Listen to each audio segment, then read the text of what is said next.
Hi, welcome everyone to Marine Pollution, Maps and Memory, Young Researchers in Environmental Peacebuilding. This is a Road to Geneva event. I'm Carl Brook. I'm president of the Environmental Peacebuilding Association. For those who are not familiar with the Environmental Peacebuilding Association, it's a premier global association dedicated to bringing together researchers, practitioners, and decision makers on issues of environment, conflict, and peace. We were founded in 2018, and we just celebrated our 3rd anniversary. It's a multidisciplinary forum with 3 main aims. First, to foster exchange of knowledge and data. Second, to build capacity and awareness among practitioners to advance the field and increase impact. And third, to foster interactions and collaboration among scholars, practitioners, decision makers, and others across disciplines, genders, geographies, and stages of professional development. This event is part of the Road to Geneva. The Road to Geneva is both a program of global conversations and a collection of practical initiatives that advance the field in distinct ways as we approach the 2nd International Conference on Environmental Peacebuilding, which will be held in Geneva, Switzerland in February of 2022. One of these initiatives is the Young Rapporteurs program, which was launched September of last year and is coordinated jointly by the association and the Geneva Peacebuilding Platform. The program brings together more than 100 students and young professionals from 40 different countries to learn about and contribute to the field of environmental peacebuilding. The Young Rapporteurs attend Road to Geneva events and create reports that are being used to analyze themes and lessons across these conversations. They're also meeting monthly with leading experts in the field, participating in professional development workshops, and creating their own zine. Today's panel features 3 of these young rapporteurs who have done postgraduate research on themes of environmental conflict and cooperation. They have previously given hour-long lectures to their fellow young rapporteurs. Today, they'll give us summary versions in order to engage in a conversation that connects the lessons and insights across their different dialogues and case studies. It's particularly exciting that they're going to highlight examples from 3 different continents, looking at various environmental issues and forms of conflict. This panel showcases how diverse the study and practice of environmental peacebuilding is, while also demonstrating how much we can learn from comparing and cross-pollinating. Beyond the scholarly value of today's session, we're also delighted to spotlight young researchers and provide a platform for them to speak about their work. Young researchers bring energy and momentum to environmental peacebuilding work and thinking. They often contribute new ways of approaching these issues, new tools, new perspectives, and we are really excited to be learning from them. The association is supporting and elevating emerging voices such as these in multiple ways, through the Road to Geneva events and initiatives, through the Best Paper Award at the conference, through Young Professionals Interest Group, and through a number of other programs that the association offers, for example, on how to get published, how to get hired, a lot of the practical skills. And with that, I'd like to turn today's session over to Munini Mutuku, who is a member of the board of directors of the Environmental Peacebuilding Association. Munini, over to you. Thank you, Carl. Thank you, Carl, for those remarks and that brief overview and introduction. Good morning, good afternoon, and good evening, everyone. Allow me to thank you once again for joining us, for taking the time to be with us, and also for your interest in the topics of today.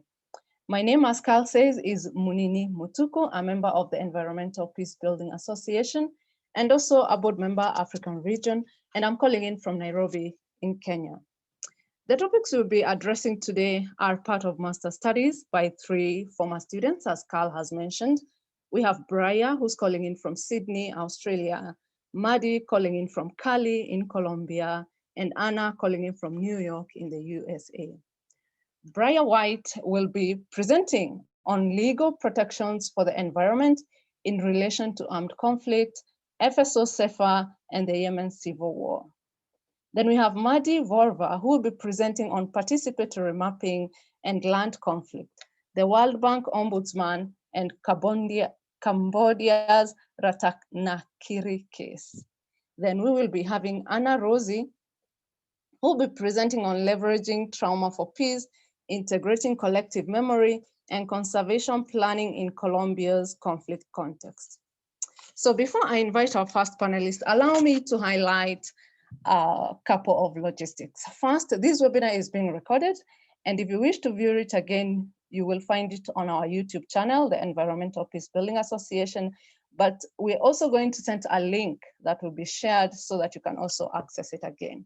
We will be keeping the attendees' mics off to limit the background noise. We encourage you to use the chat function anytime to ask questions. And remember to mention which panelist you wish to address your question to if it is a specific question, but general questions are just as equally welcome. So then allow me to invite our first panelist, Bria White. Bria White is an environmental scientist with expertise in water, resources, and pollution. She also has qualifications in maritime law and policy. She undertook this research as part of a postgraduate research program at the University of Wollongong in Australia in 2020. Bria, the floor is yours. You're welcome. Thank you, Munini. I'll just share this.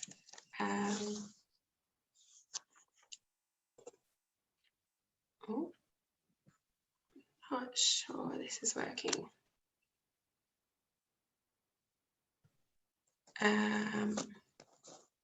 Sorry. Having always a few technical difficulties. Sorry. So I'll just put that up if that's visible for everyone. So yep, thank you again for having me on this event this evening, and thank you to Munini for the introduction. So my presentation today will be looking at the legal protections available for protecting the marine environment from pollution during armed conflict in the context of the FSO SAFER and the Yemeni Civil War. I'm going to begin by giving a brief bit of introduction, and if there's any questions that anyone has from this, because I will skim over quite a bit, feel free to ask them in the Q&A. So for context, the FSO SAFER is a floating storage and offshore terminal anchored within the Red Sea offshore of Ras Issa. It's been anchored in this position for the past 44 years as an offshore oil platform for the Marib-Ras Issa crude oil pipeline. It was seized at the start of the Yemeni civil war by the Houthis in 2015, and since this time it has not received any maintenance or repair, with 1.1 million barrels of oil on board. So the disrepair of the vessel combined with the cargo of oil on board has led us to the current situation where we're at a high risk of an oil spill into the Red Sea, either via the corrosion or the explosion of the vessel. Some modelling was done by a UK-based consultancy, RiskAware, last year on the worst case scenario oil spill that could occur from the SAFER. And they predicted that a spill within the Red Sea would be 4 times greater than the size of the Exxon Valdez spill. So that's approximately 175 million litres of oil that could spill into the Red Sea. And this would have devastating impacts on the environment, fisheries, trade routes, and aid supply to Yemen. The UN has been facilitating negotiations between the Yemeni government and the Houthis since 2018, but to date there has been no success. There's been a number of instances where permission has been granted for a technical team to access the vessel and undertake the necessary repairs, but before they're able to be deployed, the permission has been revoked. So given the situation, for my research, I looked at 3 key questions, and they were: can laws for marine environmental protection be upheld during conflict? Who is responsible for preventing or responding to an oil spill from the FSO SAFER? And if environmental and human health impacts occur, who can be held accountable for this damage? So the legal frameworks that I looked at fall mostly into 2 camps. So you've got pollution or armed conflict frameworks. So pollution laws largely stem from international environmental law, largely conventions, and there's a number of key conventions that discuss marine pollution, such as the Law of the Sea Convention, MARPOL, the UNEP Regional Sea Program, of which the Red Sea has its own Regional Sea Program, and the 1992 Civil Liability Convention. Alternatively, in relation to armed conflict, the Yemeni civil war has been classified as a non-international armed conflict. So as a result, customary international humanitarian law provides the relevant frameworks for assessing environmental protections in the situation of the SAFER. So for my research, I predominantly relied upon the International Committee for the Red Cross guidelines on the protection of the environment, of the natural environment in armed conflict, bit of a mouthful, but I'll run through them quickly. So starting with international environmental law, there's a number of key components that feature in international environmental law related to pollution. And one of the major components that features across a number of the major conventions is prevention, and that is prevention of pollution and prevention of harm. So prevention of pollution within these conventions features as the need to prevent pollution to the marine environment generally, through the prevention, reduction and control from any source within the best capabilities of a country, or in protected areas. So there need to be specific protections afforded to rare or fragile ecosystems, such as the Red Sea. So then the prevention of harm features strongly on the principle of state responsibility. And the principle of state responsibility essentially means that one state may not cause transboundary harm to another. So in the context of the SAFER, this means that the migration of oil across maritime boundaries or onto the coastal land of a neighbouring state could be a violation of this principle. The second major component of legal frameworks related to marine pollution is the need for a response. So the Law of the Sea Convention requires that member states notify neighbouring states immediately following a marine pollution emergency, and that they cooperate to remediate and respond to this emergency, whatever the cause. It's quite important to provide a prompt response to an oil spill, to keep it together and to mitigate any pretty dire impacts that they can cause. And the third component of international environmental law related to marine pollution is liability. So assigning liability is often done using the polluter pays principle. And this works quite neatly for oil spills that are caused by vessels owned by private entities or companies, because claims can be made using the Civil Liability Convention. However, the Civil Liability Convention is void if the pollution is a result of an act of war or hostilities, which unfortunately for the situation of the SAFER may be the case. International humanitarian law, however, has set up the UN Compensation Commission for similar purposes, but to date there has only been one instance of a state being held accountable for environmental damages during war using this mechanism. So what does international humanitarian law say about preventing environmental pollution and damage? The ICRC guidelines set out several rules that relate to the protection of the environment during armed conflict. So I'm just going to focus on 4 here for this presentation. And these are that parties to a conflict must give due regard to the environment during their military operations. They must distinguish their targets to ensure that any impact that occurs is proportional to the objective that the advantage that they are trying to receive. And overall, this is also, Rule 2 is also part of the Geneva Convention. There's a prohibition of widespread, long-term and severe damage to the natural environment. So with these legal frameworks from international environmental law and international humanitarian law, I'll come back to my 3 questions and see what answers we can gain from them. So firstly, can laws for marine environmental protection be upheld during conflict? Overwhelmingly, yes, they can. Under customary international humanitarian law, both parties to the conflict have an obligation to act in a way that doesn't cause severe, widespread or long-term harm to the environment. And now that the Houthis satisfy the requirements of a non-state actor under non-international conflict, so they are also bound to international humanitarian law in the same way that the Yemeni government would be. International environmental law requires that all member states to a relevant convention act in a way so that they prevent pollution, and if a pollution emergency occurs, they respond in a manner that is cooperative and looks for the benefit of the environment. So they can be upheld, but the question then that could be asked is, will they be upheld? Unfortunately, in international humanitarian law, Rule 2 of the prohibition of widespread long-term and severe damage to the natural environment has been complicated by the language used in this rule. For an offence to have been proven, all three of these criteria need to be met, which could be quite complicated.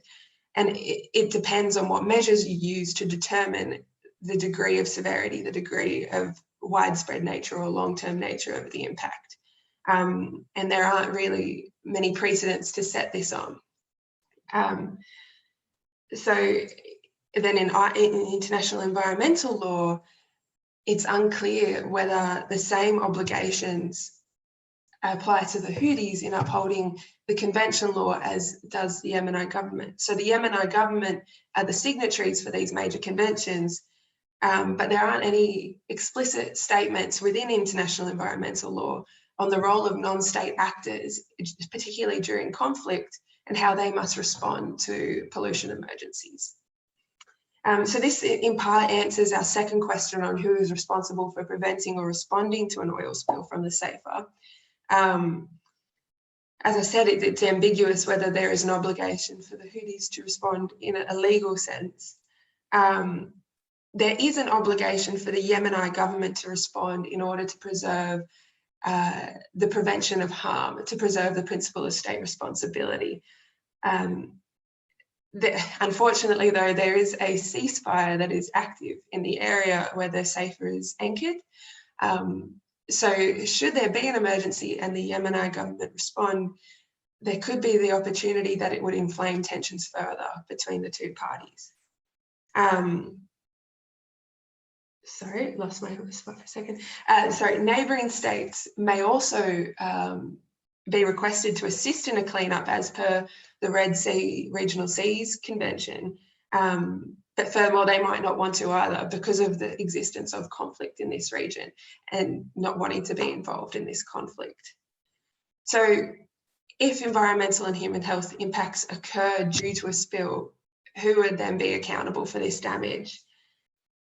Obviously, it would depend on the details of the spill and how it occurred. However, if it occurred due to the actions or inactions of the Houthis, there may be mechanisms to hold them accountable for the damage under international humanitarian law, should it meet the relevant criteria of the customary laws under the ICRC guidelines. Conversely, though, if a militarized intervention on behalf of the Yemeni government causes the spill and the actions of this intervention are justified on the basis of military necessity, there may not be a clear pathway for pursuing claims for environmental damage if a spill was to result in this situation. So overall, it's still very ambiguous to me as to what legal protections can be afforded or can be enacted in this situation.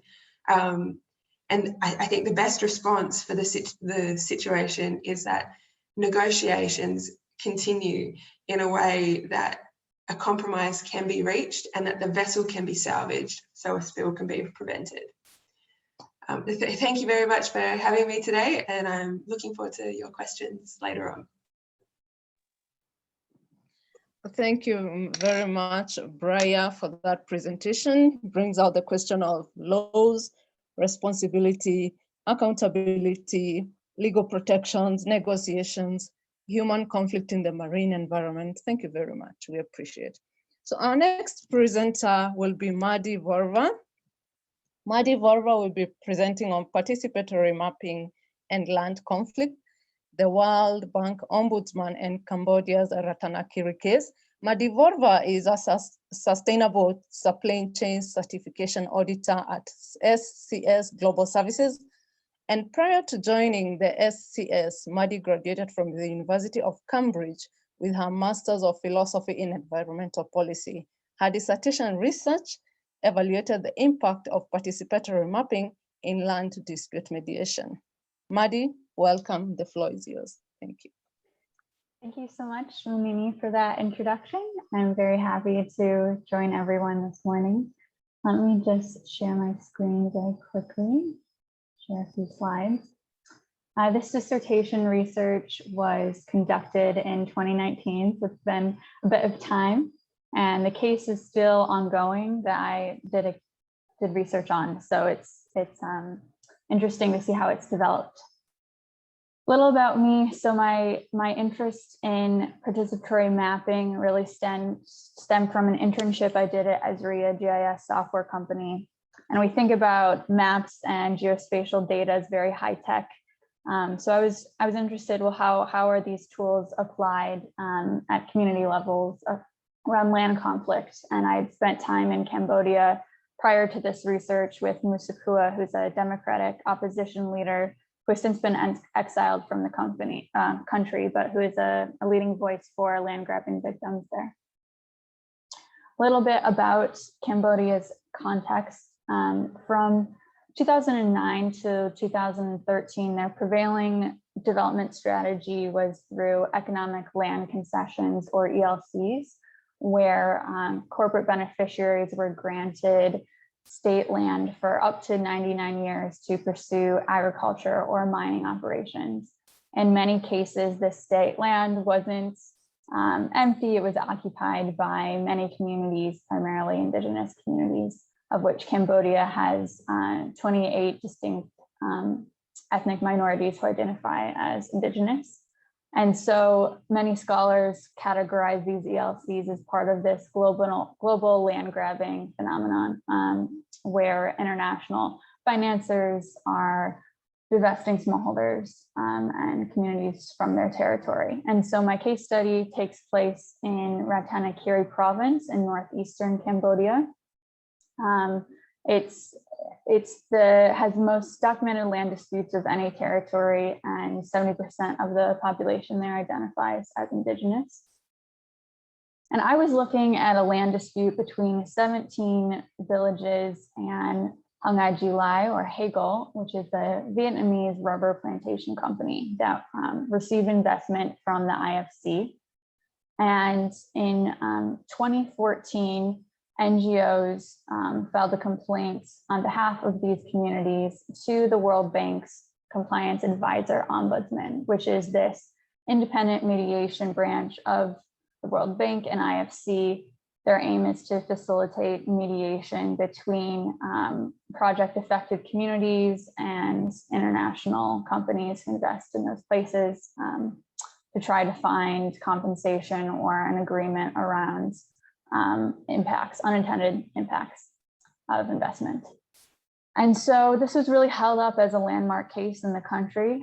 In 2017, as a result of a 3-year mediation, the company agreed on a moratorium of further land clearance, and they agreed to return undeveloped lands, about 10,000 hectares, reducing the concession by 60%. And they also agreed to return specific sacred sites that communities had identified.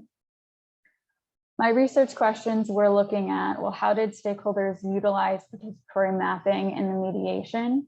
How was it used to sort of clarify boundaries, land, area size, represent different land uses?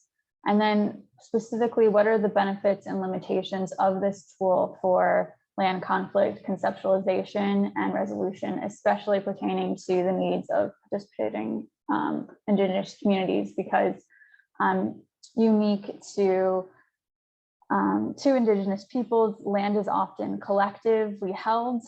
There's rotational agriculture, so and it may not have been mapped before in these traditional Western mapping cartographic approaches. So it's could be difficult to really represent and visualize cultural values of these places.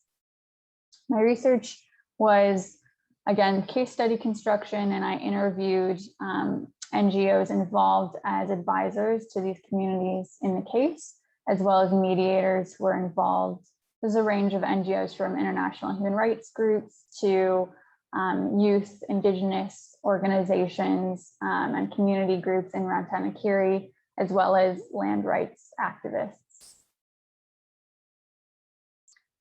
So just to go back really quickly, so I identified 4 key mapping processes that took place throughout the mediation. The first was this initial NGO investigation and human rights impact assessment, where traditional pen and paper mapping was conducted. Then there was further mapping of each village to try to understand overlap and identify overlap between Hegel's concession, because many companies operate ELCs in that area. And that was a preliminary step in defining damages. And then the final process was a joint land demarcation where state authorities, the communities, and the company remapped land to facilitate its return. So this is a very big slide that's a bit messy, but I was really looking at what were the objectives of each of these mapping process, what were the input variables, and really an underlying and very important consideration in participatory planning exercises is, who has power in these exercises and how will that input impacted the outputs. So who had the most decision-making power or leverage, which groups were consulted, and whose needs are therefore represented. There were different physical outputs from pen and paper mapping to maps that were created using GPS and GIS. There were formal outcomes in terms of clarification on land, on the kind of scope of the conflict, the size of it, the boundaries of it.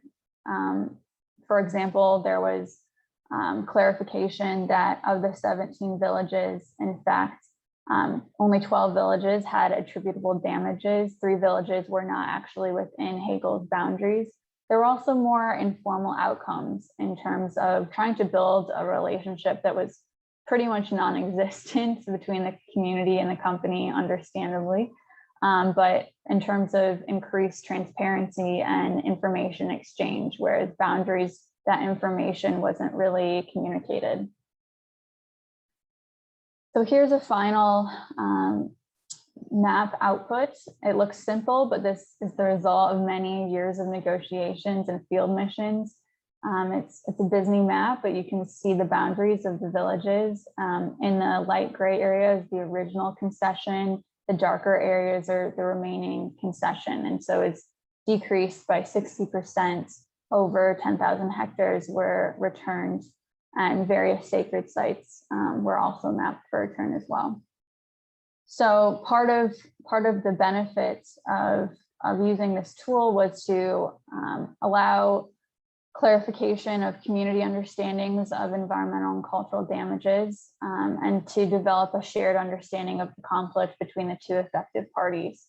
So this really, through co-creation of this data set, it helped build trust in the process and buy-in, and also clarification over visualizing areas of remaining disagreement, i.e. the size and location of sacred sites. But as the literature also discusses, there are many limitations of participatory mapping. How do you map land that is fluid, and also serious issues with data accuracy and lack of capacity.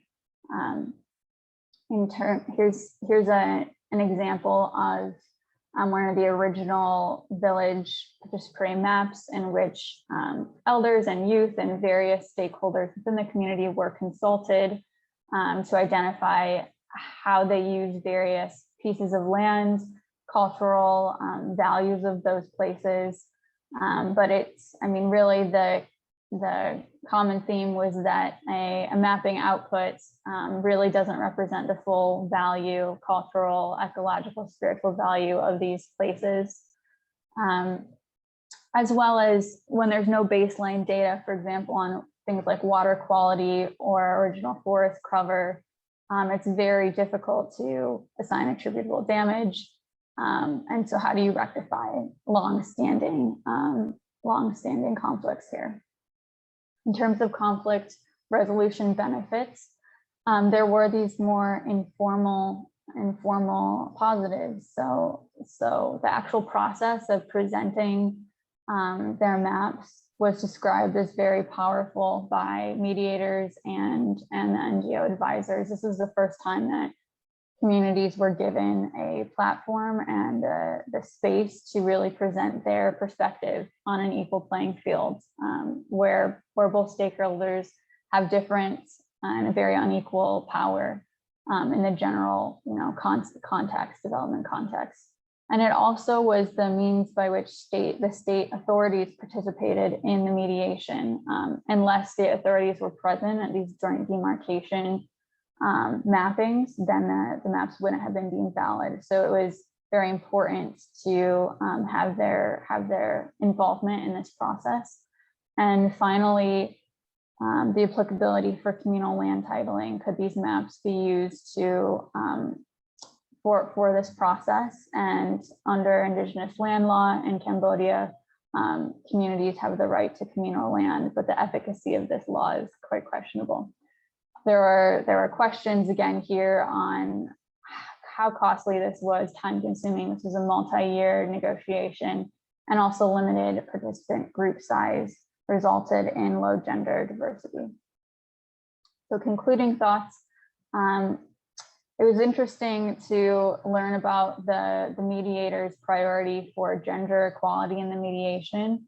Of the 36 community representatives, only one was a woman, and they had to keep it at this size because the communities wanted to present their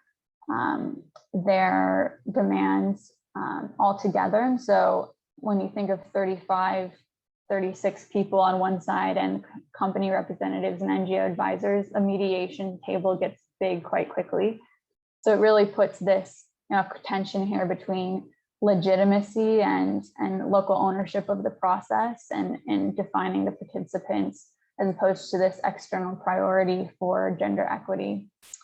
Also, many Indigenous elders who have distinct knowledge of land use were not part of the mediation because they didn't feel they had the technical expertise and relied on youth leaders who may not have the same perspective. And so when you think about these map outputs, whose needs are reflected.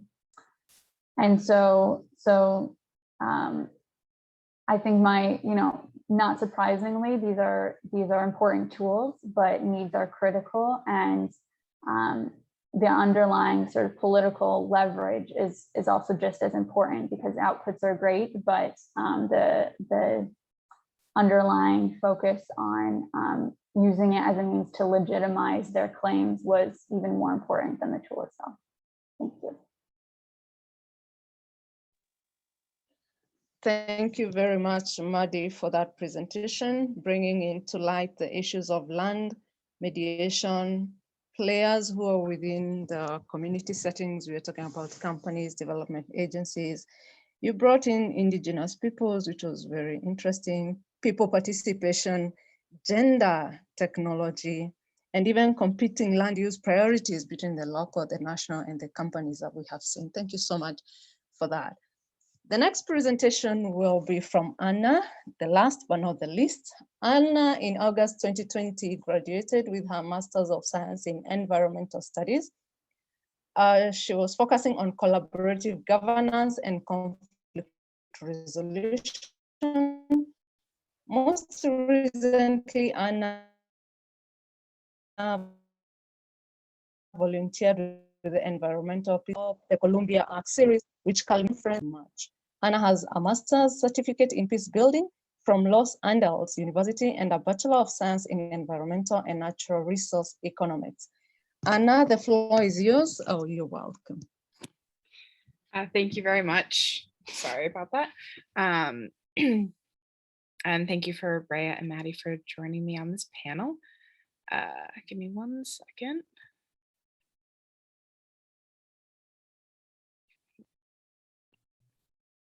Okay. So yeah, my presentation is on, I'm going to say bear with me because I realize I did not consolidate. This is kind of a mishmash of my master's thesis and a poster I presented actually at the Environmental Governance for Peace in Colombia conference. And I didn't consolidate the titles. So we will get to the memory part of this presentation. It's just more towards the end. So my master's thesis looked a little bit more about international intervention, international conservation in Colombia, and kind of how that integrates with conflict and peace building. And then the mental health collective memory part came in the last 8 months since I graduated. So a little bit of background on Colombia and kind of how the conflict ties into the environment. The original conflict in Colombia that started in the 1950s was sparked by political unrest between the liberal and conservative parties following the assassination of a liberal party candidate. And despite efforts to kind of ease the tensions that were happening, there was a lot of political unrest and a lot of unhappiness on the side of civilians with how the government was handling being a government and being a democracy. And this gave rise to guerrilla fighters who were just regular civilians who took up arms against the government, had a more Marxist view of how government society should run. And in that, when violence erupted between the government and these guerrilla fighters, there also became paramilitaries that would fight back, and the government didn't really want to take responsibility for these groups. And this has been ongoing for decades at this point. And in most cases, this fighting is happening in rural communities in Colombia.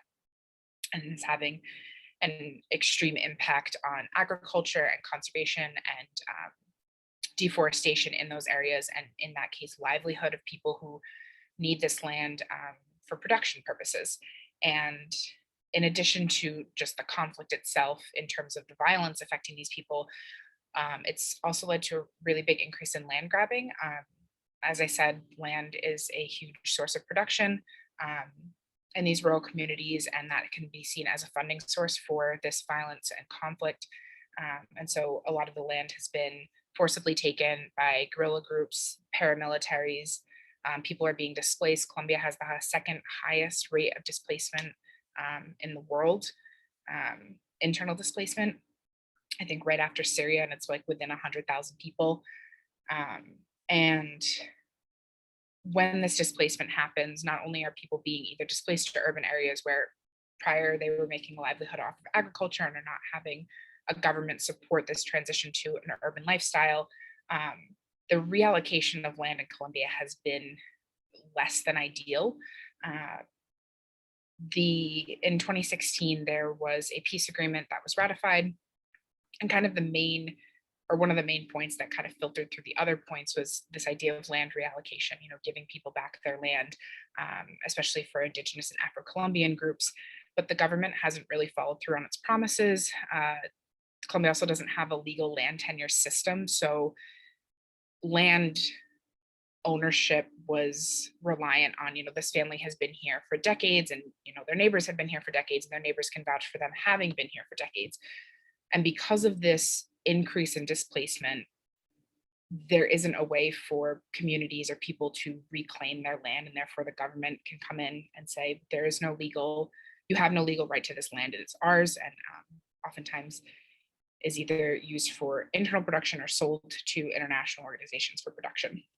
And so that is why the environment and land in particular has become such an important part of peace building or peace talks in Colombia, because it is one of the biggest things that's being ripped away from people and people's ability to continue supporting themselves. So my research, I wanted to look really at this relationship between violent conflict and the environment. And I'm not really going to go over that because I'm assuming that's kind of common knowledge, but just basically a history of where that research kind of started. And I do specifically say research. I was looking at kind of the theory of the environment conflict nexus and kind of how it's evolved into environmental peace building, kind of where that field stands and that theory stands now. And then based off of this, I wanted to look at the practical side of things too, is how is international conservation engaging with conflict and peace building, and kind of what the projects are doing to address these issues. And then based off of the results of that analysis, which determined that it's not something that's necessarily being talked heavily about in the conservation sphere, where do we go from here? What role can conservation play in post-conflict regions and peace building? And then the mental health / collective memory portion, reflected in like the title of this presentation. In the last 8 months, I've kind of thought more about the ideas that I explored in that third chapter about conflict sensitivity and the do no harm approach, and the idea of context setting. So knowing that a space that you're working in is very nuanced and particular, and that you need to be attentive to the people and the context of that space. And working with one group in one area of one country can be very different than working with another group adjacent to the first. I wanted to look more at how violence impacts mental health and how mental health then may impact decision making, because my focus has always been on stakeholder engagement and participatory processes. So kind of how violence may be having an effect on how people engage in these processes or don't engage in these processes, and ideas for, I guess, kind of trying to push the idea that if we're going to be building participatory processes in conflict or post-conflict regions, are we thinking about mental health, and how do we think about mental health, and kind of what Colombia has been doing in terms of grievance mechanisms to work on peace building in the country. So this is the results from my second chapter, the analysis on projects. I looked at 12 biodiversity conservation projects in Colombia from the World Bank and the Global Environmental Facility, and did a thematic coding. And obviously it makes sense that majority of the coding was related to biodiversity conservation. I had subgroups of some of them. I think the most referenced group was human dimensions to the environment, which again, as someone who highly values participatory processes, it made me happy to see that conservation projects are at least addressing that part of criticism from the past. I was more surprised, I guess, in the ratio of reference to biodiversity to conflict. So this little 20% piece of the pie is basically anything that wasn't about biodiversity conservation. 10% of the references talked about conflict in some way, 3% for peace, and then the 7% other were just concepts that I felt kept coming up as I was looking through the documents and wanted to kind of keep tabs on, mostly funding sources and monitoring and evaluation processes, just to kind of see if any themes emerged from that. So the next step of that was kind of contextualizing what the coding actually was saying, because originally I started with a generic word search, conflict, peace, because those are things I wanted to look at, and then kind of went through several rounds of combing through to see, what themes are emerging. And the biggest one for conflict was this idea of social conflict, which has less to do with violence and more to do with internal conflicts, usually internal to the project. So people, community members that are having conflict over decisions, rather than the context of violent conflict outside as a whole in the country. And when talking about social conflict, the biggest point of contention is land tenure, which makes sense. In many cases, this involved Indigenous groups, and kind of the general theme of resolving these conflicts was collaborative management. The next most referenced idea was that environment affects conflict, which in a nutshell was just saying that a lack of resources can lead to conflict. And then the other kind of standout point on conflict was that it usually is used as an opportunity for site selection. So if there's an area of higher violence, that probably won't be selected for a project site, or in a couple cases talking about how projects had to be moved because of outbreaks of violence. In terms of peace, the most referenced theme was that environment affects peace, which again is very similar to environment affects conflict. The idea that a wealth of resources can help, or a reallocation of resources can help build peace. So this was talked about in terms of very generically that the projects were planning for peace. Usually it was a very small subset of the project, or just kind of a statement generally saying that the project intends to build peace, which again, I understand using more vague or theoretical language because there can't be any promises made about that. But it was interesting to kind of see that there wasn't a lot of nuance or discussion as to what parts of the project were addressing specific issues or conflicts in the country that could help build peace. And there was only one project I looked at that specifically set out to be a peace building, an environmental peace building project. But I do want to note that that project was the only project I looked at post 2016. So I was doing my research between 2018 and 2020. And there have not been a lot of projects that are far enough along for me to have looked at post the peace agreement. So that one project that kind of set out to be a peace building project was from 2016. And I think it would be interesting in a couple of years to kind of see the difference in how projects were prior to the peace agreement versus after the peace agreement. And then finally, this last idea that I explored in my third chapter that then led into the collective memory and mental health portion was that I kind of wanted to look at what processes were available currently that could be applied to conservation practices, because I think when I was looking at these, I was thinking, not every conservation project can immediately be an environmental peace building project. And I understood that there are a lot of steps to get to that point. And I don't know if that is, like the perfect solution to all of this. So I was like, what are kind of smaller steps that conservation projects can take to be more conflict aware? And the two that really stood out were conflict sensitivity and do no harm approaches. And as I said at the beginning, both of these approaches really focus on context setting as like the main importance in building projects. And I think it's something that, it kind of goes back and forth, but there's a lot of talk of, how do we build a framework? How do we build a checklist for projects? And I found, I guess, especially in post-conflict or conflict regions, there's such detail and individuality that needs to be paid attention to in order to build a successful project. And the more I thought about this idea of context setting, what context is when you're working somewhere, I kind of got this idea in the back of my head. Colombia has been working a lot with collective memory as a way to build peace. And collective memory is the idea of kind of bringing together the collective historical memory of the people and their experience with violence as a way to overcome disparity between people in the country. And the Historical Memory Group is doing a lot of great work in Colombia to highlight those experiences publicly as a way to kind of deal with the grief that has happened. And, I thought, is there a way that we can bring this in, that we can talk more about how this may impact the way that people get involved in projects? And so I started thinking a little bit more about mental health and what little I know about mental health, obviously, because I am not a mental health expert.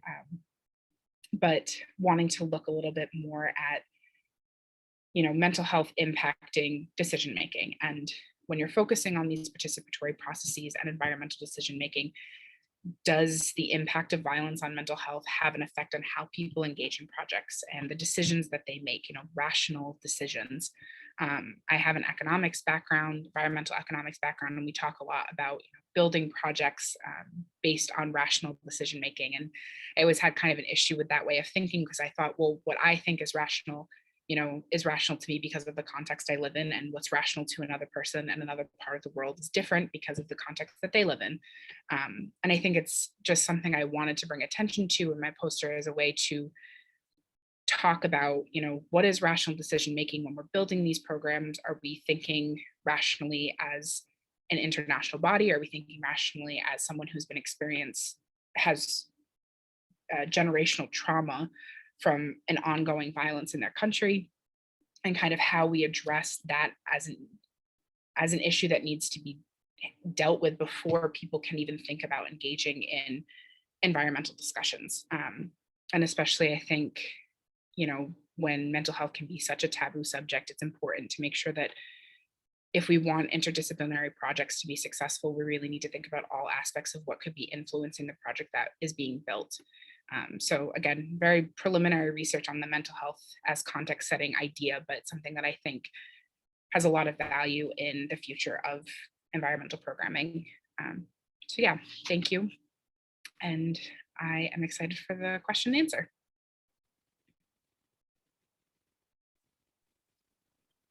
Thank you, Anna, for that presentation. Thank you so much. Brings forward the question of projects and how they contextualize the environment, peace, and conflict issues. We've heard about displacement, memory, conservation, land tenure issues, post-conflict strategies, context setting, agriculture and conservation as well, land and production, all and how they relate to environment and peace building and the conflict that's going on. Thank you very much. I want to thank our presenters for the day, Bria, Madi, and Anna, for those very informative presentations. And one aspect that you will agree with me that's very clear is the multidiscipline approach in the studies that have been presented today. We talked about mental health and conservation, that is from the medical to the field of conservation. Conflict-sensitive conservation that you have talked about. We're talking about peace-building approaches into conservation work, or if you like, conservation approaches into peace-building work, depending on how you look at it. We've heard about the language of cartography or spatial information and how this is being used to make visible the association between land and the local communities. We've heard about the maritime environment and laws and the human conflict, and how conflict resolution approaches are being used to avert maritime environmental issues. Those interdisciplinary kind of connections which the researchers bring into the field of practitioners is very interesting. Some points that I have been reflecting upon as I kept listening to the presentations of today. One is the strengths and challenges and intersections of legal and policy frameworks in addressing natural resources or addressing the interaction between humans, natural resources, and the environment. We've heard about laws and policies and how they regulate the access, the use, and the ownership of resources like land. We've the group of laws, international humanitarian law, international environmental laws, and how these are coming together to attempt the negotiation of the FSO SAFA challenge. Another aspect I have been reflecting on is the institutions. The three presentations have talked about institutions, the challenges and the strengths in the face of conflicts where natural resources and environmental issues are involved, and how they incorporate, solve, neglect, or even exacerbate the situations. We've heard about companies, foreign institutions, and aid institutions. We've heard about planning processes in conservation and the trauma and collective memory that is affecting the populations that are being involved in these conservation processes. This also brings to light the question of external influences in access to local resources within communities and how this can again ignite conflicts or reignite a conflict that was being resolved. Power dynamics have come across. We heard about the gender issue when we were talking about mapping and the technology and the involvement of men and women. Power dynamics, again, development institutions versus communities. We've heard about the indigenous communities and the companies that are coming in to do development projects. We've seen the power dynamics of who seeks permission and who gives permission when it comes to the issue between the Yemen government, the Houthi rebels, and also the United Nations who are trying to help negotiate that stalemate. The place of mediation, negotiation in addressing disputes related to environmental and natural resources has also come up. Advocacy and mobilizing more players, diverse players to help support environmental, resolving environmental issues. Another thing we've heard about is the risks to populations. We've heard about the FSO SAFA and the risk that is involved. If there's a leak or there's an explosion to that, what happens to the people who live around there? And also the displacements when people make certain decisions or institutions will make certain decisions in terms of conservation and displacement happens. But we've also heard about the companies that are coming in to taking mass land for development. What happens to that population, the risk that is involved. But there's also a risk that has to be taken by decision makers, and decision makers need to be alive to what Anna has mentioned, the do no harm principle, you know, uphold the responsibility to protect. Another aspect that came around when I was listening is the unending debate of economic concerns and environmental sustainability. Or if you like, overturn it and say economic sustainability and environmental concerns. You know, the debate between, is it the economics, is it the environment, is it the environment, is it the economics? Gender considerations, once again, has come up, differences in gender understanding, and also the power dynamics between the genders when it comes to conflicts or the resolution of environmental related disputes. Accountability, we've heard of accountability coming up. Who should be held accountable and who should hold who accountable is one question. Of how should they also be held accountable? And what do we use to hold others accountable? Protection of people and protection of an environment is also another aspect that has come up, and I was thinking about it. Well, I must admit that the points of reflections are many. I won't finish them all. These were thought-provoking studies, and for sure they deserve inclusive and diverse discussions, and I don't want to do this alone. I wish to open the floor and bring in your perspectives as participants. But before I do that, allow me to ask at least a few questions to our distinguished guests. I'll only ask about 2 questions. And the question is, 1, do we need to build more capacity, or do we need to be more decisive in dealing with environmental and natural resource issues? And the other question is related to it's very specific, related to the FSO. Reports indicate that there are over 770 very large crude carriers. And in 2020, there was the discussion that they would be adding more super tankers that could be deployed for floating storage, probably because of the corona pandemic, or probably not. But the question is, should the FSO safer scenario be a cause of concern for people who are working with the environment and other practitioners who are related in the field, or is it an isolated case? Should we be concerned, or is it an isolated case? Are we likely to see a repeat of the same in the future or not? A question to the panelists. Thank you. We can start with Maddie. Do you want to start, or Anna?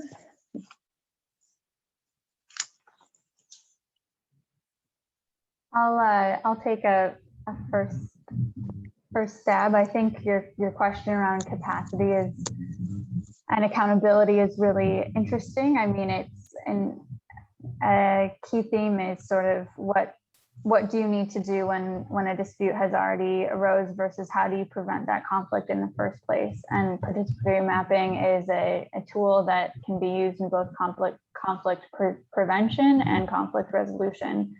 And had sort of original co-created participatory maps taken place before the company started clearing land for their plantations, perhaps the conflict wouldn't have happened in the first place, which I think gets to Carl's question around the value of co-creation.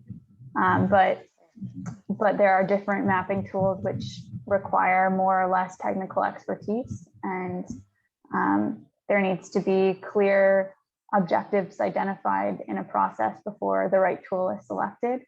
In many cases here, the GPS and GIS technology was a high barrier to participation and prevented older elders from participating, and younger people primarily took ownership over the process. So participatory mapping sounds great, but who participates is very important in reflecting whose needs are represented in the mapping output. So I don't have a clear yes or no, black or white answer for you, but those are some considerations, at least in thinking about deploying participatory mapping. I just want to hop off what Maddie was saying too, in that I think my biggest struggle in talking about, the role of capacity is like, yes, I think generally speaking, people having more capacity is a good thing. Communities having more capacity is a good thing. But again, yeah, that point that she made about, who has capacity, who's participating is kind of the biggest challenge.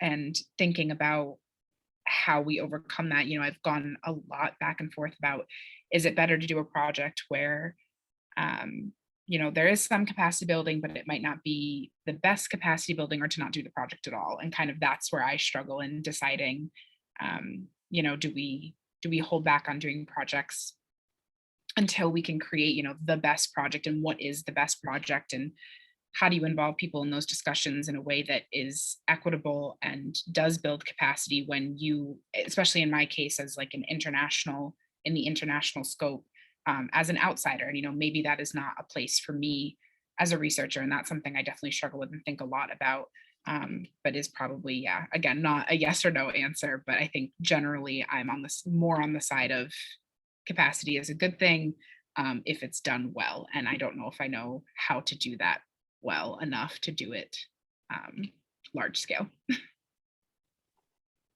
I agree with you on that one, Anna. And with you, Maddie, it's not really a black or white answer, particularly in the situation of Yemen, but what is the capacity that we do build? So one of the answers that came to mind for me was perhaps if there was more capacity in response for a spill situation for the Yemeni government, or they had stronger national laws for marine pollution, then perhaps they would be able to deal with this situation in a better way. But how do you implement that, and how does that happen in a situation of conflict as well? For context, there's one response vessel in Aden. So if there is a spill, there isn't much capacity there to go and help with the pollution emergency. Munini, I'll look at your second question there though about the large storage carriers and floating offshore facilities. I think maybe perhaps the safer could be an isolated event, but also the magnitude, the number of vessels that are on the ocean at any one point doesn't mean that it will be isolated. So in the Yemeni civil war, there's been a number of instances where energy and oil and gas infrastructure has been targeted as a means to prevent financial revenue being delivered to the government through the sale of these goods. So the non-state actors have been targeting this because it gives them an advantage. This might be the case elsewhere as well. I don't know the particulars of it, but I know there was around about the same time that I started my project last year, there was a vessel in Venezuela that was also threatening to have an oil spill. And I think there was some US sanctions. I won't talk about it too much because I don't know enough, but there are enough out there that they could be used, and there could be a threat to the environment in terms of conflict.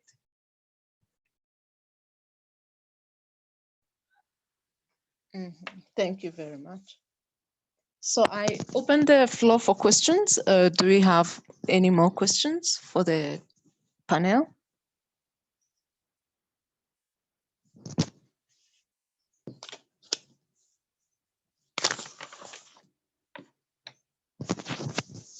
Any more questions? Building on the question of implementation, we have one question coming in. Building on the question of implementation, many of you have addressed the tension between local communities and the larger external forces. We are seeing this in so many contexts, of course, environmental human rights defenders in Latin America, the global Black Lives Matter movement, etc. I wonder if any of you have lessons to draw from your case studies about tactics that work. A question to the panelists. Any tactics that work? Do you have examples?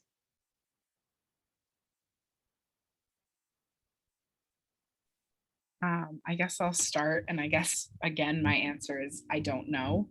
I think this, I guess, is a good time to bring up too that right now there are political protests happening in Colombia about a recent tax reform that was proposed a couple weeks ago that would overwhelmingly impact the middle and poor classes of the country. The reform has been revoked but the protests have continued as a general, again, call to the government to kind of do what it set out to do as a proposed democracy. And a lot of those protests have turned violent, depending on what news sources you are looking at. It may appear that it's coming from armed forces, but it is also presumably, and again, I will admit from more liberal government or liberal media sources that I'm reading, is government pushback. And it's just, I guess it's such a strange thing to think about, you know, watching what's happening in Colombia and watching the issues that they're having with police brutality and how that's being reflected in a similar way in the US, and kind of in Colombia, it's compounded by this long-standing internal conflict. And it's given me a lot of time to think, I guess, about international intervention and kind of, as I was saying before, like, I still don't really know how I feel about international intervention and foreign affairs. And obviously I know kind of it has become a staple of how global politics work. But I know I've been to Colombia twice, and both times a huge topic of conversation has been US political influence on Colombia. Particularly the last time I was in Colombia was in 2019 during the Trump administration. And there was definitely a much more heated discussion about the impact that that election has had globally, but in particular in Colombia, with Trump supporting the current right-wing government in Colombia. And I guess, yeah, I don't have a good answer, but it is something that I do think a lot about, and I think we need to continue thinking about, is kind of how international intervention works, learning from the past. And I guess coming from the US, like, watching what's happening, I guess, has given me a lot of time in the last couple of weeks to think more about, you know, what work we need to do as a country, because, like it or not, we tend to be kind of the pushers of global politics, oftentimes, I think, for not the better. So yeah, I think right now my biggest concern is, like, I want to focus more on what's going on in the US and how our politics are influencing the rest of the world, because I think we have a lot of pull that we need to be responsible for, and we're not doing a great job of being better. And I think that needs to be a priority before we start involving ourselves in international politics and international interventions, including environmental issues that are happening in other countries. Mm-hmm. When I listen to you, Anna, and the complexity of the Colombia issue and the question of international intervention and the question that was asked, it makes me wonder, do we need to create a platform where local and international work together? Because it sounds like the Colombia conflict, it's layers, it's generations, it's diverse issues. So if I was to come in from the outside, the question is, I am putting in an intervention, but for which issue or which conflict or which generation am I addressing within this conflict? So that brings in the challenge that you're talking about. And I wonder, is that the reason why maybe a lot of international interventions you see, they work, we're not saying they're not working, but they can be quite challenging.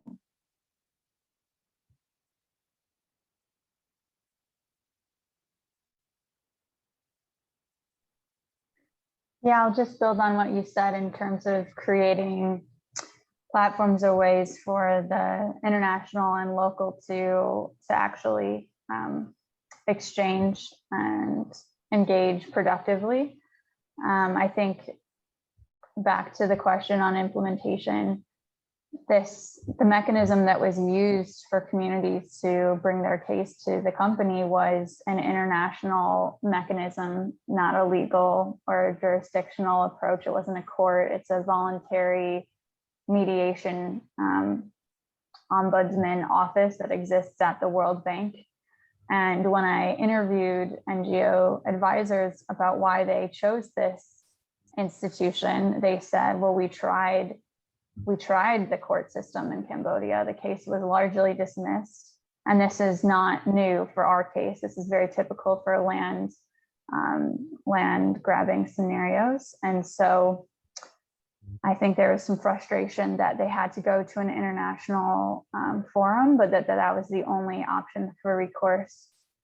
In terms of other key takeaways on implementation, what worked or what was productive, I think when looking at conflict, and Anna really discusses this in an innovative way with her consideration of mental health and how that can be applied to creating more, I guess, more restorative conservation practices. Something that often is missing in case studies on land conflict is really beyond just the extent and size and location of this land and trying to create attributable environmental damages and costing those so that you can get to a remediation number. What about the emotional damage? And many mediators spoke about being surprised at the power of just creating a level playing field where communities were given for the first time the stage to present their experiences in front of the company. And that emotional presentation in and of itself was part of the, I guess, personal healing process of this is the company presence had been there for many, many years, and having the language and the space and the visual, the mapping visual to present their experience was actually pretty critical in at first just starting a dialogue. And I think in conflict, both sides often are very convinced that their perspective is right and that the other side is wrong, and that right and wrong dichotomy doesn't lead to any kind of resolution or compromise. And so those, I guess, softer takeaways of implementation on focusing on individual experiences and then getting to the larger negotiation of outcomes and outputs. But that process shouldn't be underlooked. And then the second part of implementation was really trying to use these maps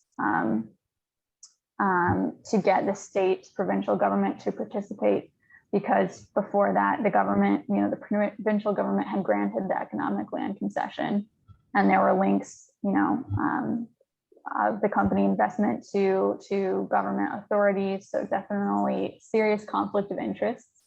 But without the state authority recognizing the legitimacy of those maps, the land wouldn't be returned. And so you can create as many maps as you want, but until there's that political leverage and participation from the state, it won't have very much impact. And so that's a key, required part of implementation. And more largely, how can these maps be used for communal land titling? In the last month, the Cambodia government has announced a review of its communal land titling law. So perhaps there will be some consideration of these technical barriers that are preventing the mapping process from really being a successful tool to grant these titles. But that's a bit of a rant there.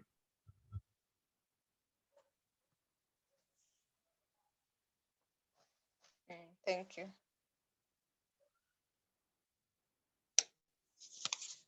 Do we have another question?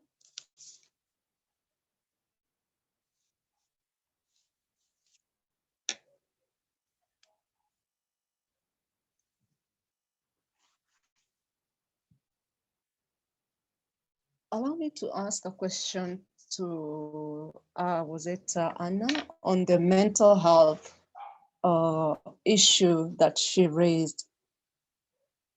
How much has the psychosocial support been picked up in the case that you are working on in Colombia? Is it something that is working within the system, like the healthcare system is aware, or is proactively going out to do psychosocial support and mental health programs, or is it something that is yet to be considered within the healthcare system? So I I'm glad that you brought up specifically the healthcare system, because in my, and I know it sounds ridiculous, but in my review didn't look directly at kind of what healthcare is doing. I was looking more on the research side of things, and it's definitely starting to pick up momentum, which is exciting.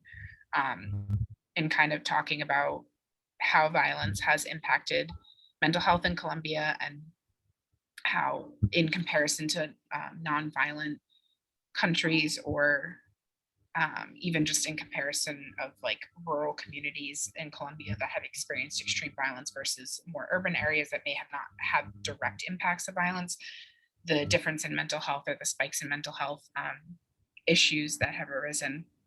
So I see it as something that is definitely, again, gaining more traction and becoming more focused.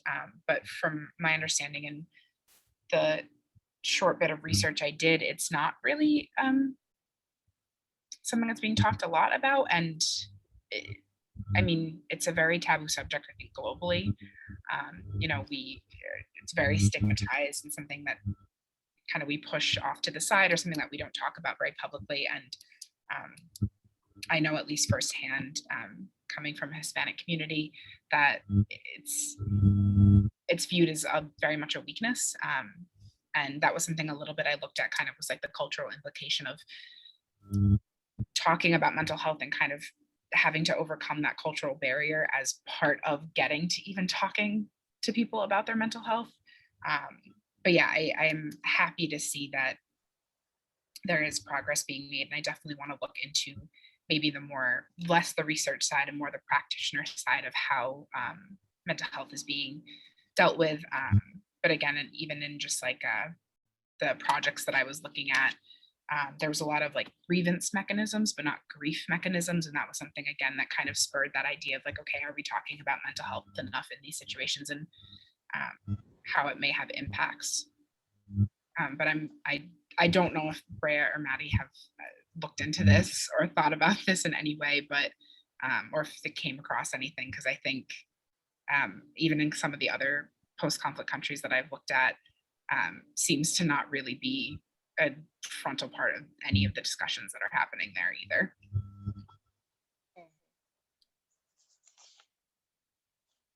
Thank you.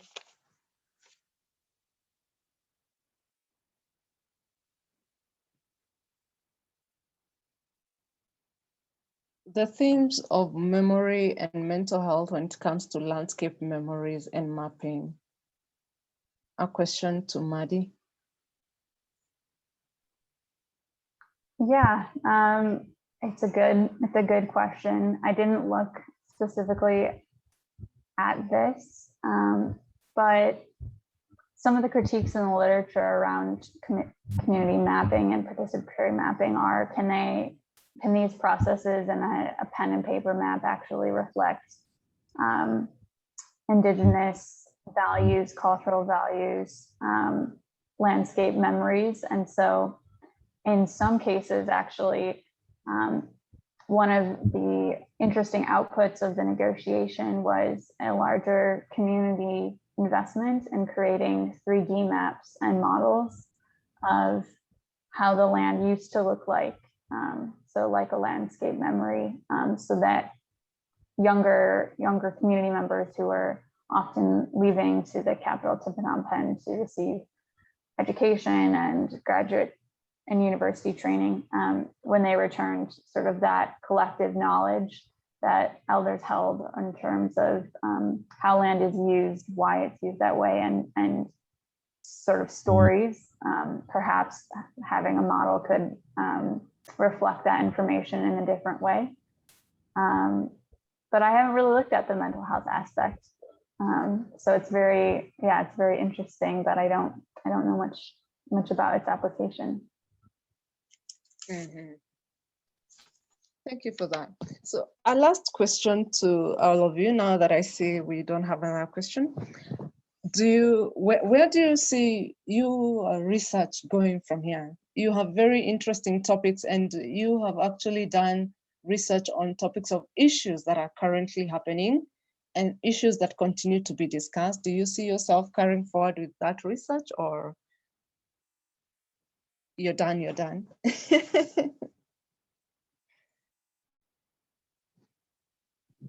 I can jump in.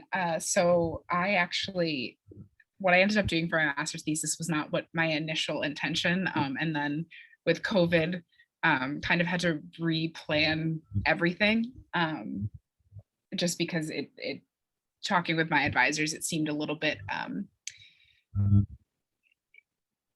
my interviewing people about environmental programming for my master's thesis just like was not the focus that people needed to be talking about in early March of last year. And so there was just kind of an opportunity where we were like, all right, we need to replan because this is just not going to work out well for you.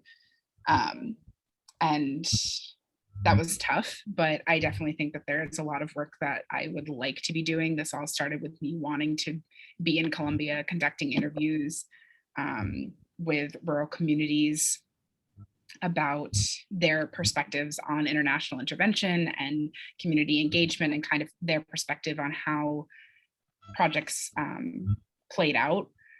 And that's something I'd still be interested in at least working in, if not doing research on. Because I think someone who wants to be a project developer, I think that's an important part of something I often see missing from projects is kind of, and I don't know that it doesn't exist, it's not accessible to the public. And so I'm interested in knowing kind of the behind the scenes of that, and would love to work more in that. And again, this idea of mental health is something that I think if and when I ever decide to do a PhD, would be some place I want to focus. And I think because I put a lot of value on interdisciplinary research, it would be something that I would want to do collaboratively, because I am not a mental health expert, as I said. So would want to work with someone who is doing psychology, my being an environmental perspective, possibly looking, someone with a little bit more experience in economics, and kind of looking at the whole picture of project implementation in other countries. So that's kind of like the two places that I see, hopefully, my future being involved in.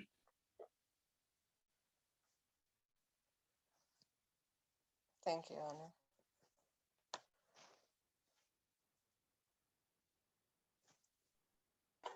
Anna. Maddie?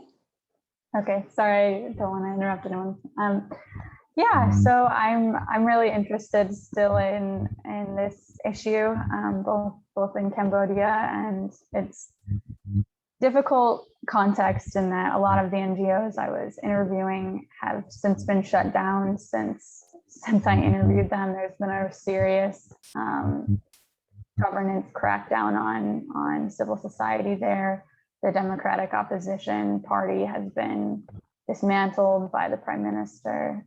So difficult context now in terms to be operating in, really.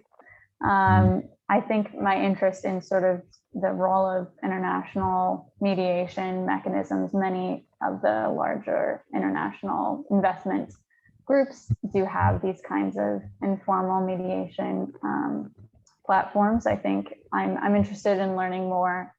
There are many cases that are documented. And so it would be interesting to kind of do a comparative look at their management of these cases, and also build my own understanding of sort of mediator best practices. Thank you. How about Bria? Yeah. So I think I would like to keep working in the maritime space more broadly. I've come up with at my research with more of like an environmental science perspective. So a lot of the environmental peace building side of things, it's quite new to me. And I'm learning more and more that environmental management is actually just human management. So I'd like to be involved in it from that perspective, like incorporating more of the social side into environmental management, and focusing on maritime challenges. It's such a vast space, and there's so many unseen parts of the maritime realm that are really interesting to focus on. Thank you. Last question from the audience, and the question is, could each one of you talk about justice and what it means in this context, the context of your research, there are various aspects of legal, social, and environmental justice, as well as questions of retributive and restorative angles. And it would be great to hear how these three case studies are showcasing the importance of all these aspects.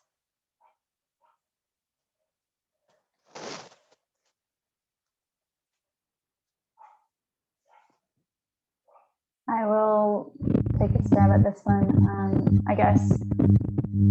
I think the message was very clear from the NGOs. It was they wanted compensation. Communities wanted compensation for the damages in terms of water quality and deforestation, and they wanted the land returned, all of the land returned, which at one point led the company to leave the negotiations because they refused to do that. And the limitation of the mediation is that it's voluntary participation to begin with. I don't know how feasible that concept of justice is, but that was how it was articulated.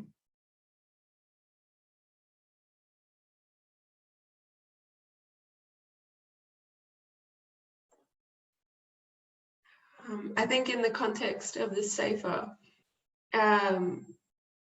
justice ideally would be not to have an oil spill. And that might just sound like an environmental perspective, but that also has all the social ramifications. There wouldn't be impacts to fisheries, which communities rely on for food or income. There wouldn't be impacts to trade routes, which, as we saw with the Suez Canal, one ship that runs aground causes a pretty big impact on the world's economy. So if there's a spill in one of the major oil trade routes, that could be a big impact. And then legally, I mean, you've got to have precedent to create law. So it's also choosing which situations you want to create precedent from. So the biggest issue in it holding people accountable for the FSO SAFER is that there is no precedent to say what impacts have been considered widespread, long-term or severe. So as much as it would be nice to have a precedent, it'd be best not to have an oil spill to set this precedent in this setting. And I think for Colombia, Colombia has the HEP, which is this, in English, the Special Jurisdiction for Peace, which was instituted to use transitional justice as a way to alleviate conflict in the country. And basically the main grievances that have come to the HEP have been about accountability. You know, a lot of people reading interviews from just like normal civilian people have said they just want the conflict to be over. You know, at this point, there's still anger, but I think a lot of it is just like exhaustion at this point of just like, it has been going on for so long and has impacted so many people. And I think there's the frustration of, you know, and I think a lot of countries can feel this way at times, or maybe currently do, that, you know, it's frustrating to feel like your government isn't doing what it's supposed to be doing. And so I think a lot of the issues that have been brought to the HEP, and the HEP has been completely overrun and was only set to exist for, I think, 5 years, and it's coming to a close, either came to a close last year, is coming to a close this year, with, I believe, thousands of cases that haven't been addressed yet, and there hasn't really been discussions on extending its stay. But again, it's just about accountability, about people owning up for the decision they made, and not just combatants. That, I think, is the biggest one, is that the idea is to, you know, give people closure in apologies and recognition and knowing what's happening to combatants. But the issue is that a lot of the violence that has come from the country has been from paramilitaries and the government isn't willing to step forward and claim that responsibility. And I think that's probably going to be the hardest thing to overcome for the country, is that, and again, in a lot of countries, that if the government isn't owning up to the mistakes that it's made or the violence it's created, those lingering tensions are just going to persist. And so I think, yeah, that's going to be the biggest pitfall in trying to achieve peace in Colombia is that until the government steps forward to make those decisions, that accountability can't be had, and therefore justice can't be reached, which is unfortunate. And again, makes me reflect a lot about global politics, what's going on in other parts of the world. But I'm hoping, kind of maybe naively, that the HEP is able to continue its work in some other form, even if it's not in the way that it currently exists, because there is a lot of work that still needs to be done. And I think that people need, in order for there to be closure and to help, again, not in the immediate future, but bring peace and eliminate violent conflict throughout the country and ensure the safety of its people. Thank you very much, and thanks for that question. The transitional justice question that has two components of retributive and restorative justice, and maybe going forward, the field probably needs to continue the discussion. Restorative justice often seeks to promote national healing and reconciliation, focusing on the people-to-people relationships. But the question is, how about the people to their environment relationship, or the environment to the environment relationship? You know, within an environment or within an ecosystem, if you destabilize one part of the ecosystem, the other functions of the other ecosystem are challenged. And that's a question we might want to bring in terms of environmental transitional justice. And I think that's the role of research, with academic research, like what Madi and Anna and Bria are doing, you know, provoking our thoughts towards making the field more functional and effective for the societies that we live in, and bringing in new concepts, or bringing in the multidiscipline dimensions between fields so that they can complement each other as we continue to seek justice, or to seek the functionality of the environment that we advocate for and the society that we live for. And again, to close in, we say two heads are better than one, especially in addressing challenges. Allow me to take this opportunity, our time is over, to thank our panelists, Bria, Madi, and Anna, and also to thank the participants. Thank you so much for staying with us. Thank you so much for the questions that you've asked. And thank you so much for taking the time and the interest in the topics that we were discussing today. And we do look forward to seeing you the next time that we'll be having a session. And for now, we want to wish you a good morning, a good afternoon, and a good evening. And once again, we appreciate and thank you to the technical team, Becca and Shella, who have been putting this together and helping us with the technical issues. We appreciate. Have a good evening, have a good morning, and have a good afternoon. Bye.